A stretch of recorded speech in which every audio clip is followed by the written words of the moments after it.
लालू तेजस्वी को बड़ा झटका, राहुल हेमंत की नई चाल से आरजेडी में उबाल।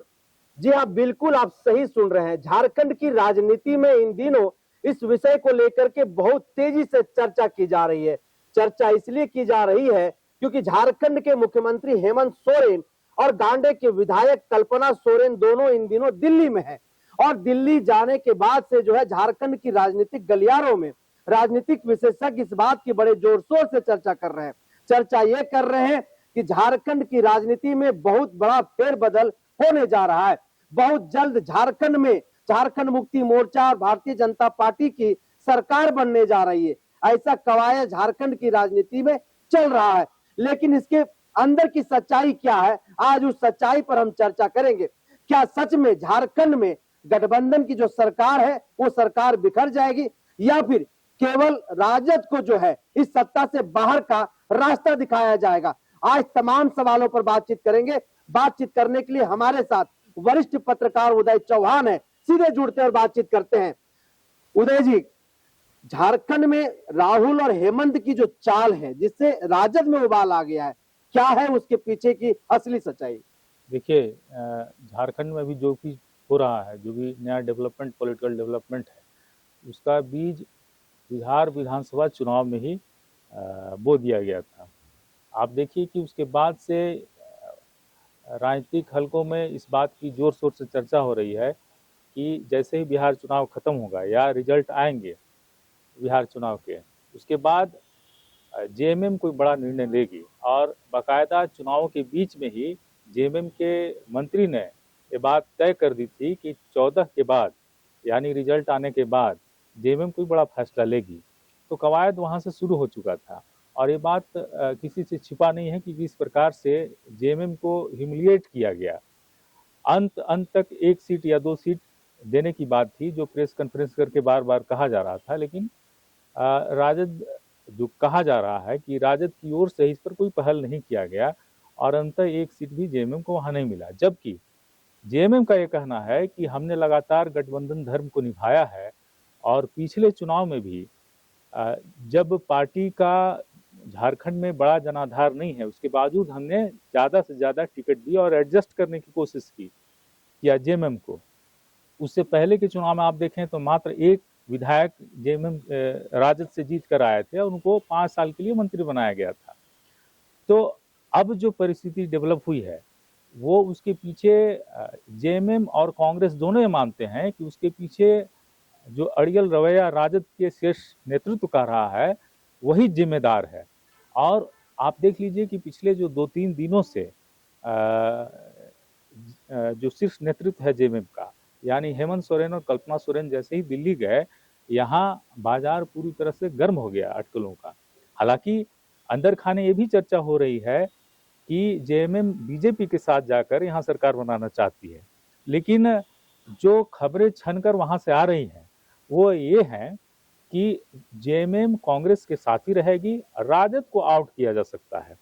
इसके पीछे की बड़ी वजह जो लोग बताते हैं, जो जानकार बता रहे हैं या जो हलकों में चल रहा है, उसके पीछे बड़ी वजह ये है कि अगर राजद गठबंधन, महागठबंधन के खेमे से बाहर हो भी जाता है तो भी कंफर्टेबल मेजोरिटी है। 4 सीटें हैं राजद के पास झारखंड में। 4 सीटें हैं।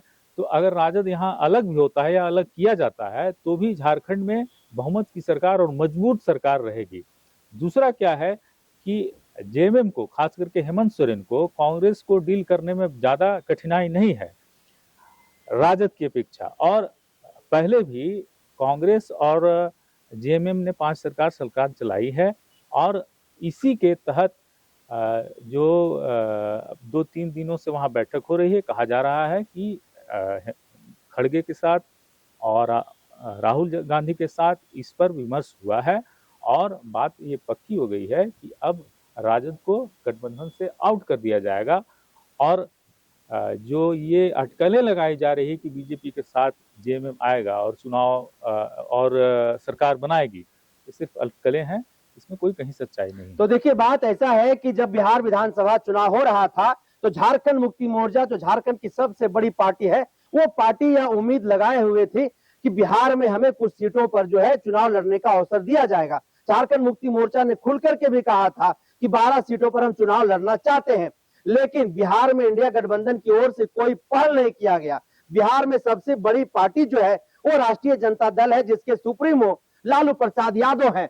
और झारखंड में जब विधानसभा का चुनाव हो रहा था 24 में, तो यहां पर उन्हें 6 सीटों पर चुनाव लड़ाया गया, उन्हें 6 सीटें दिया गया, 4 विधानसभा सीटें जीत करके राजद आई और उसमें से एक मंत्री भी उन्हें बनाया गया है।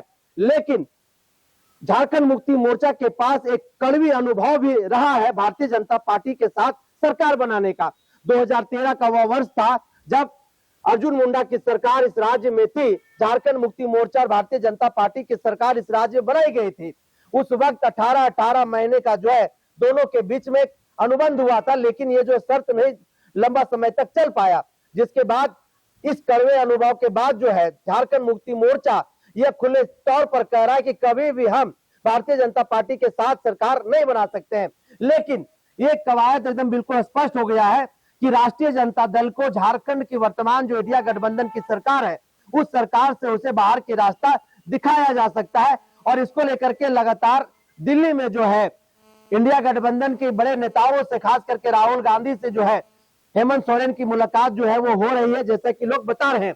हम सीधे तौर पर यह जानना चाहेंगे कि अगर क्या राजद को सरकार से बाहर कर दिया जाता है तो सरकार के ऊपर कोई असर पड़ेगा या फिर सरकार बिखरने की कोई ऐसी जो है वो कुछ दिखाई दे रहा है?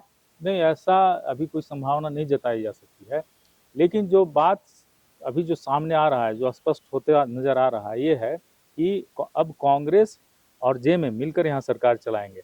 आप देख लीजिए पिछले कुछ दिनों से बिहार में भी ऐसे बहुत विवाद पैदा हुए हैं और बिहार के नेता, खास करके कांग्रेस के नेता, बड़े बड़े नेता, वहाँ जो प्रतिपक्ष के जो नेता थे, कांग्रेस के जो सीएलपी लीडर थे शकील अहमद खान, खुलकर सामने आ गए हैं। उनका ये कहना है कि जो राजद का जो बैगेज था, यानी जो जंगल राज की जो बात थी, वो विपक्षी दलों ने इस तरह से चिपका दिया हमारे ऊपर, जिसके कारण हार हुई है। तो उनका भी ये मानना है अब कहीं ना कहीं कि ये जंगल राज का जो मुद्दा है, जो विपक्ष उठा रही है लगातार, उसका खामियाजा कांग्रेस को भुगतना पड़ रहा है। इसका मतलब कहीं ना कहीं अंदर खाने में बिहार में भी ये बात चर्चा हो रही है कि अब हमको राजद से अलग होना है। ये एक कड़ी आगे बढ़ के, चूंकि यहाँ भी आप देख लीजिए कि राजद और कांग्रेस में जिस तरह से सीट को लेकर, सीट बंटवारे को लेकर चुनाव के समय हम लोगों ने उस पर बाकायदा एक बार चर्चा भी किया था कि राजद और कांग्रेस में आपस में सीटों को बंटवारे को लेकर जितना झंझट हो रहा है, उससे ज्यादा झंझट जो है कभी नहीं रहा। तो विधानसभा चुनाव के वक्त भी इस बात की चर्चा हुई थी कि क्या राजद को गठबंधन में रखा जाए या नहीं रखा जाए, लेकिन उसमें हेमंत सोरेन ने पहल की थी और राजद को गठबंधन का हिस्सा बनाया था और उसको मैक्सिमम सीटें दी थी। इसके बावजूद अगर बिहार विधानसभा चुनाव में जो जेएमएम का सीट है, उसके खाते का जो सीट था, कम से कम 2-3 सीटें अगर नहीं मिली है तो उसका खामियाजा अब राजद को भुगतना पड़ेगा, ऐसा लग रहा है। लेकिन जो अटकलें झारखंड की राजनीतिक गलियारों में लगाई जा रही, राजनीतिक विशेषज्ञ जिस बात की चर्चा कर रहे हैं कि भारतीय जनता पार्टी और झारखंड मुक्ति मोर्चा की सरकार झारखंड में बहुत जल्द बनेगी और मुख्यमंत्री कल्पना मुर्मू सोरेन होगी, क्या है इसके पीछे सच्चाई? इसके पीछे सच्चाई ये है कि जो पिछले दिनों जो एपिसोड चला था या जो चीजें चली थी मार्केट में कि अब फिर से एक बार ईडी सक्रिय हो रही है, और जो पैटर्न रहा है भाजपा का, आप देख लीजिए अन्य राज्यों में भी जिस तरह से सरकार गिराई और बनाई गई है, तो लोगों को कहीं ना कहीं बात समझ में आ रहा था कि हो सकता है कि झारखंड में भी उसी तरह की कोई कार्रवाई हो, और जिसके दबाव में आकर हेमंत सोरेन ने फैसला लें कि नहीं, हम अब जेएमएम जो है अब बीजेपी के फोल्डर में जाएगी और सरकार चलाएगी। और दूसरी बात, कई लोग ये भी मानते हैं कि अभी 4 साल सरकार का बचा हुआ है, सरकार के पास फंड नहीं है, फंड की कमी है, तो ऐसी स्थिति में हो सकता है कि जेएमएम बीजेपी के साथ जाकर और कंफर्टेबल अपना सरकार लेकिन वो कड़वा अनुभव का क्या करेगा जेएमएम? लेकिन बात सही है, वही नहीं है।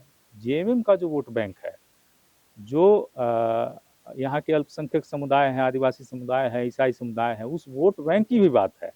अगर जेएमएम बीजेपी के साथ जाती है तो उस वोट बैंक का क्या होगा, तो ये भी कड़वी सच्चाई है।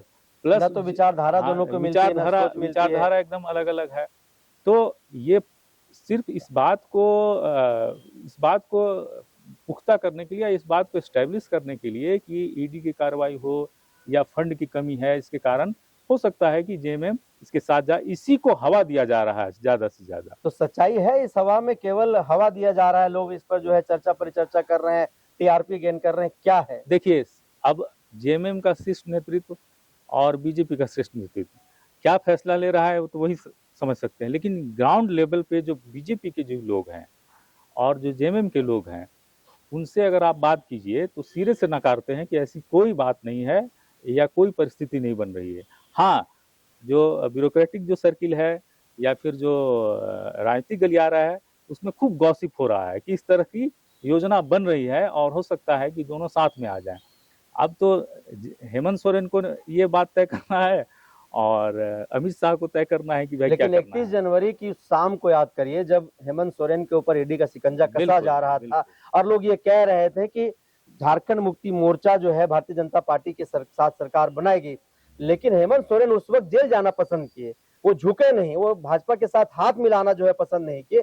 तो अब लग रहा है कि वो हेमंत सोरेन अब जो है वो भाजपा के साथ हाथ मिला लेंगे। देखिए, इसमें बिहार चुनाव के वक्त जो आपको जैसे मैंने बताया कि जैसे ही महागठबंधन में दरार दिखा विपक्ष को, खासकर से भारतीय जनता पार्टी को, आप देखिए कि पिछले 10 दिन 15 दिन पहले एक ट्वीट किया था आपको बीजेपी के बड़े प्रवक्ता ने, और उस ट्वीट में लिखा था कि अब झारखंड में भी कुछ बदलाव होने वाला है। वो बीजेपी के बड़े प्रवक्ता हैं और उन्होंने ये ट्वीट किया था। उसके बाद यहाँ खूब हंगामा भी हुआ था। लेकिन कुल मिलाकर बात यही है कि क्या जेएमएम और बीजेपी के साथ की जो सरकार रहेगी वो टिकाऊ रहेगी या नहीं रहेगी। तो यहाँ कुल मिलाकर बात यही आता है कि ऐसा परिस्थिति तभी बन सकता है जब जेएमएम दबाव में आ जाए या हेमंत सोरेन इस दबाव में आ जाए कि अब हम बीजेपी के साथ सरकार बनाना ही होगा, नहीं तो हमारे ऊपर कुछ कार्रवाई होगी, ईडी की कार्रवाई होगी या और भी कार्रवाई होगी, जो अभी प्रतीत नहीं होता है। क्योंकि सरकार जो है अगर राजद को आउट भी करती है, राजद को किनारे भी करती है, तो सरकार कंफर्टेबल मेजोरिटी में है और सरकार चलाने की स्थिति में है हेमंत सोरेन। वर्तमान में 56 सीटें हैं और आपको ये भी नहीं भूलना चाहिए कि जो अभी सरकार जो आई है वो हेमंत सोरेन के ही नेतृत्व में सरकार बनी है, उन्हीं के चेहरे पर सरकार बनी थी महागठबंधन की सरकार। और भाजपा या और भी विपक्षी दल को अच्छी तरह से पता है कि अभी झारखंड में हेमंत सोरेन की सबसे ज्यादा पॉपुलैरिटी है किसी नेता से। तो इस तरह का अगर कोई फैसला लेती है भाजपा कि ईडी का दबाव या कोई और तरह का दबाव, तो हो सकता है कि भाजपा जैसे चुनाव हारी है, आने वाले समय में भी भाजपा की मुश्किलें बढ़ सकती है। अभी कुछ दिनों पहले जो उपचुनाव हुआ उसमें भी जेएमएम में या हेमंत सोरेन ने दिखा दिया कि जेएमएम का भी पकड़ है। जो उपचुनाव घाटशिला में हुआ उसमें इस बात अगर राजद को सत्ता से बाहर कर दिया जाता है तो क्या नुकसान राजद को हो सकता है? देखिए, राजद को नुकसान होगा, राजद को नुकसान बिहार में भी हो चुका और झारखंड में भी नुकसान होगा। झारखंड में इसलिए नुकसान होगा कि आपका जो मोरल ग्राउंड है, जिस ग्राउंड पे आप यहाँ पर आए थे, यहाँ अटैच हुए थे, सरकार के साथ जुड़े थे, वो कहीं ना कहीं कार्यकर्ताओं में एक भ्रम की स्थिति बनेगी। कार्यकर्ता जो है निराश होंगे और शीर्ष नेतृत्व के डिसीजन के कारण अब यहाँ उनका पकड़ कमजोर होगा। देखिए, आप कोई भी जब पॉलिटिकल पार्टी हैं तो आपका मुख्य मकसद होता है चुनाव लड़ना, चुनाव में जाना, उसके बाद सत्ता हासिल करना। अगर उसमें आप फेल होते हैं तो कहीं ना कहीं आपके कार्यकर्ताओं में वो जोश, वो जुनून नहीं रहता है। तो ये नुकसान तो राजद को झेलना ही होगा। तो सीधे तौर पर चर्चा से यह स्पष्ट हो रहा है कि झारखंड में झारखंड मुक्ति मोर्चा भारतीय जनता पार्टी के साथ सरकार नहीं बनाएगी। हालांकि आला कमान को यह निर्णय लेना है, चाहे वो भारतीय जनता पार्टी का आला कमान हो या फिर झारखंड मुक्ति मोर्चा का वह आला कमान हो, उन्हें यह निर्णय लेना है। लेकिन बिहार चुनाव से जो मतभेद इंडिया गठबंधन के बीच में उत्पन्न हुआ है वह आज भी जो है उसी तरीके से जारी है। और आज जो सवाल झारखंड की राजनीतिक गलियारों में जो चर्चा का विषय बना हुआ है कि इंडिया गठबंधन यहां से टूट जाएगा, झारखंड में बड़ा राजनीतिक फेरबदल होगा, सरकार जो है सो पुनः भाजपा और जेएमएम के बनेगी, तो तमाम कवायदों पर एक कहीं ना कहीं सवालिया निशान जो है वो है। और अगर राजनीतिक विशेषज्ञों की हम बात माने तो हेमंत सोरेन न झुके थे, न झुके हैं और न ही वो झुकेंगे, जैसा कि उनका बार बार कहना रहा है।